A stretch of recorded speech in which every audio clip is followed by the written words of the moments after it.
Hello, my name is Dave, the dude, and yes, this is the third video in my Black Iron Prison series. Today we're going to be talking about the fundamental Taoist concept of humility. It has been said that pride is the cardinal sin. The word sin, to my way of understanding, means missing the mark. Keeping that in mind, I think we can make the case that this adage has something to it. Nobody likes or respects a braggart or a know-it-all. Such people are obnoxious, insecure idiots, usually. So, proceeding from there, it makes sense to me that Taoists recognize humility as a cardinal virtue. One of Lao Tzu's three treasures, alongside gentleness and moderation. Today's video is going to be about the virtue of humility, as I said, with suggestions on how to cultivate it as a character trait. I should note this video is as much of a note to self as anything else. I struggle to tame pride in my own self and keep a half headlock on my tendency towards egotism. Perhaps recording my thoughts in this manner will be helpful. Anyways, please don't interpret this as an unintentionally hilarious and deeply ironic lecture on moral or spiritual superiority. That's not the intent behind this at all. Taoists see humility as a practical form of power. This is a pragmatic understanding. A mindfully humble leadership style fosters trust amongst the led, for example. I think it can be said that mature Taoists fear only losing control of themselves and making a boastful display. While not all Taoists practice the way as a metaphysical system, those who do are aware that egotism risks disrupting their connection to the Tao and its mysteries.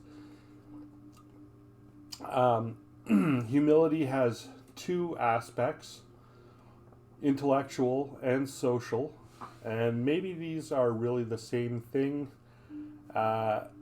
Arrogance of any sort has its roots in insecurity, I think.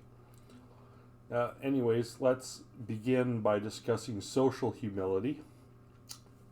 Humans play status games, and their need for status, our need for status, explains almost everything about our behavior.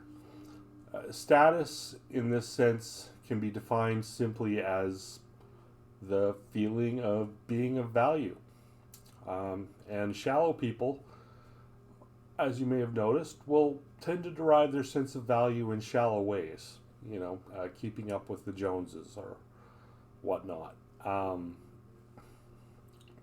The thing to understand here is we are wired for this. We cannot escape it. Our brains are constantly scanning to see if we came out on the top or on the bottom of a status game in any interaction we might have. Humiliation, which is a loss of status so severe that we lose the set of all possible status games, is responsible for much of the worst of human behavior. So, all of this is a bit of a bummer. About all you can really do about such a thing at first is learn to be more aware of it. Being aware that status games are taking place empowers us to choose whether or not to lean into them.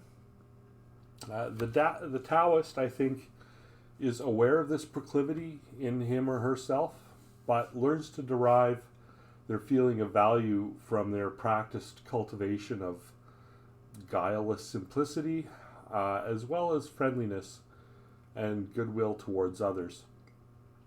The Taoist eschews striving, in other words. As the saying goes, to be content with oneself is the greatest success imaginable.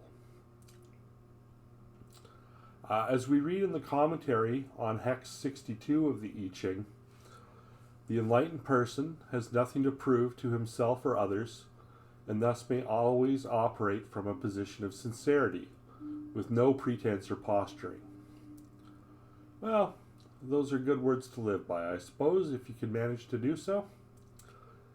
The mystic Ram Dass suggested an interesting exercise for practicing non-judgment. He practices turning people into trees. The idea is, when we see a tree, we don't think too fat or too short or any of the other things that go through our heads when regarding each other. We might just notice that the tree leans left or right, or that its leaves are green. In a sense, we are more present when regarding a tree.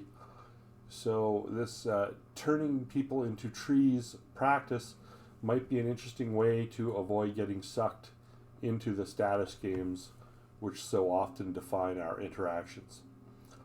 Now, as to intellectual humility, the Taoist would say, we're not thinking straight if we're not practicing this. It is the basis of good philosophy and by extension of good science.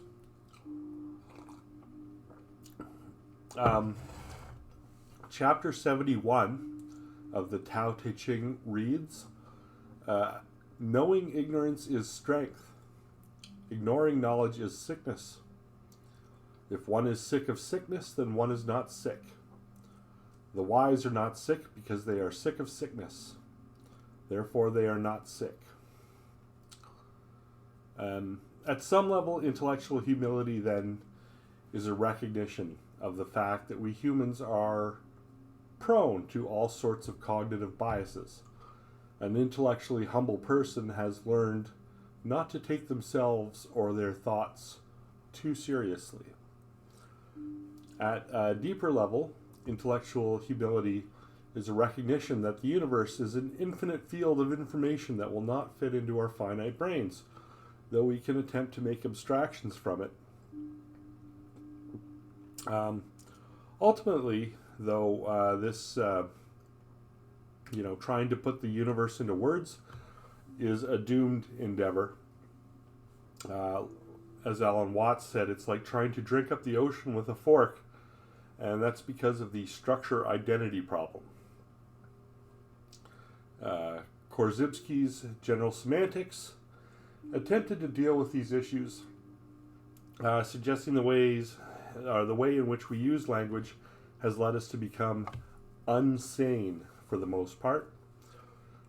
Korzybski suggests contemplating the role of the map and the territory as we reflect on the way we model things as organisms in environments. The perfectly accurate map is also completely unusable, right? So there's always a trade-off between accuracy and utility. A good saying to keep in mind is, whatever you can say something is, it is not. An excellent practice can be avoidance of using the word is.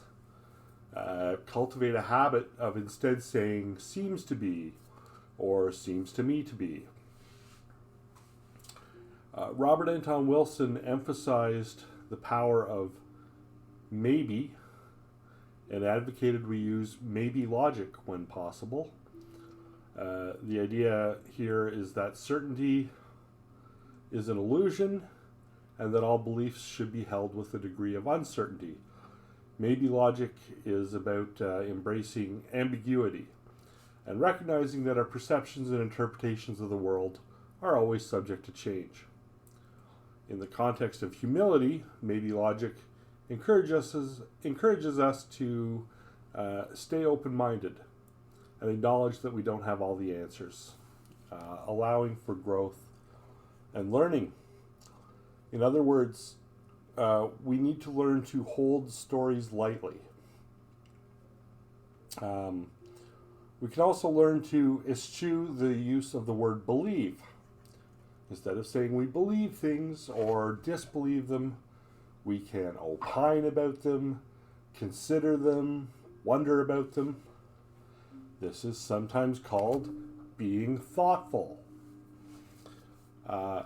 You remember the sage Stevie Wonder warned us, when you believe in things that you don't understand, then you suffer. This adage I find to be an excellent ward against the perils of psychosis for those of us who are prone to such. Sort of anamnesis results when we stop taking things for granted. An excellent way to realize the dreamlike nature of the world is to have a beginner's mind when contemplating things like stars, time, consciousness, love. Art and music and even silence can all serve as forms of meditation on this. In modernity, we are mostly hypnotized by bullshit all the time. And the reason for that seems to be that we mostly eschew all the practices I just mentioned. Ultimately, I would say that the call to practice humility is a call to action, though not quite in the way we might usually use that phrase. Part of humility ultimately is to recognize your place in the scheme of things. The world is complicated and ambiguous, and we do much damage striving to change it according to our own designs most of the time. While it may seem a tired adage to some, someone fundamentally humble understands that to change the world, you have to change yourself first. So withhold projection of the shadow in Jungian terms and practice non-judgment. The Taoist has respect for the world and its processes, I think. Understanding that everyone is being carried through life by the Tao. You don't know for a fact that people aren't doing the best with what they have. Now, the Black Iron Prison, as I discussed in an earlier video, is, well, I think of it as fundamentally being a state of disconnection from the Tao and its treasures, humility, compassion, and moderation. It results because we have forgotten how to practice these virtues. A humility practice, if widely adopted, might result in us all going suddenly stark staring sane, actually. But you can't really shove it down people's throats. Evangelism misses the point. So we are left to lead by example. That might feel a bit hopeless. But let me try to sell you on this dream I have. I dream of a world where forgotten knowledge resurfaces as science, set free of the dogmatic shackles of scientism, brings us closer to a better understanding of the cosmos and our place in it. I dream of a world where people listen to each other, understanding intrinsically that we are all here to help each other through this thing, whatever it is. I dream of a world where authoritarian policy making is shunned as tragic and misguided. And I dream of a world where warfare and militarism have no popular support. Well, sounds like La La Land, right? Right. And that's because we're all resigned to being mad as hatters. I guess what I propose is that we start working hard to spread sanity, like a mind virus, through the population. If that goes well enough, then we can have a new discussion about what is or isn't realistic, as we consider a way of doing things that's different from what we've done up until now. I submit that begins here and now with you and me. I don't think we can guess what the limits are if we can learn to respect, honor, and cherish one another, building one bridge at a time. I'll leave you with that thought. I am Dave, and I am wishing you peace and ease for now. Thank you very much for watching today.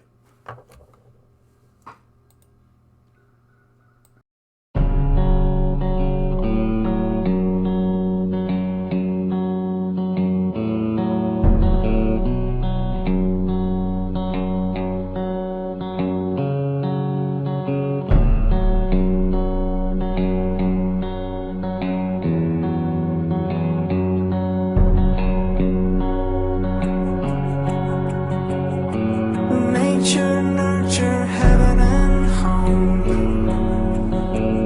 Some evolving, by them driven to conquer every mountain shown, but I've never crossed the river. Brave the forest, brave the stone, brave the icy winds and fire, braved and beat them on my own, yet I'm helpless by the river.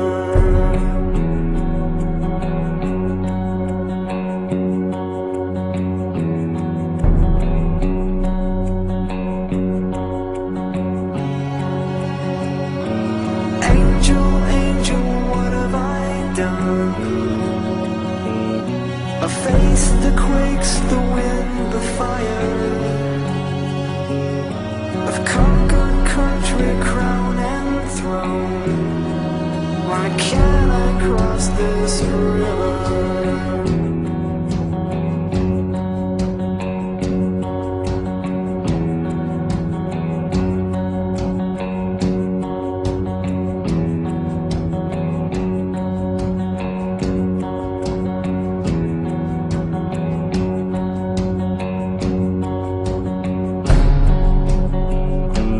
Angel, angel, what have I done? I faced the quakes, the wind, the fire. I've conquered country, crown and throne. Why can't I cross this river? Pay no mind to the battles you've won. It'll take a lot more than rage and muscle. Open your heart and hands, my son, or you'll never make it over the river. It'll take a lot more than words and guns, a whole lot more than riches and muscle. The hands of the many must join as one, and together we'll cross the river. It'll take a lot more than words and guns, a whole lot more than riches and muscle.